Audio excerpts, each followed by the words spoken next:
Mr. Speaker, Madam Vice President, our First Lady and Second Gentleman, look, the idea.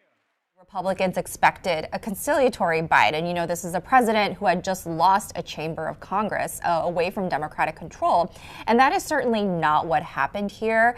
President Biden made it clear very much that if there are issues that where we can work together with Republicans, sure, I will do that. But he will protect his priorities and he will protect his vision for America. So he was almost kind of defiant in that sense, really aiming to kind of portray a picture of success for the past 2 years of his administration and kind of lay the groundwork, as you heard about 13 times throughout the speech, finish the job for at least the next 2 years.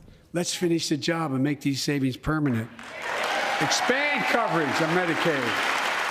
And he also points to the resilience of the American people. This is a public that survived, a years-long pandemic, shutdowns, threats to our democracy. And he sounds this note of optimism over and over that despite that, the American public survives. But whether that holds true in the sentiment of voters is the biggest challenge for this White House, for President Biden, because polling after polling, including AP's polling, including polling from other news outlets, have shown a really pessimistic nation. People who are, first of all, not actually all that pleased with President Biden's policies, or say even that they're not even feeling the effects of those policies or don't even know about those policies. And people who believe the country is on the wrong track, people who believe that President Biden is not doing a good enough job on the economy and other important issues. Congress must restore the right and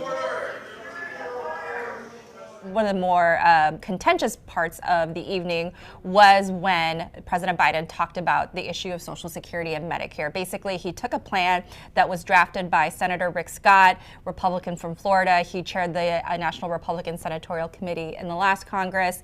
And this is someone who wanted to basically put Social Security and Medicare on the chopping block, as Democrats would say, every 5 years. And he said that was something that Republicans wanted to push and wanted to push onto the American audience. And that's where you saw Republicans really push back, because a lot of them have denounced that specific proposal, have said we want to protect Social Security and Medicare. You saw Representative Marjorie Taylor Greene stand up and yell liar. Several others did so as well. It really did get heated in that House chamber. You saw Senator Mike Lee, Republican from Utah, look a little befuddled when President Biden was saying those remarks. But that was also a moment which I thought was interesting, because President Biden himself really, he kind of almost challenged the Republicans and said, look, come to my office, I will show you that plan. And he seemed to almost relish engaging with the Republicans and fighting it out with Republicans on that issue.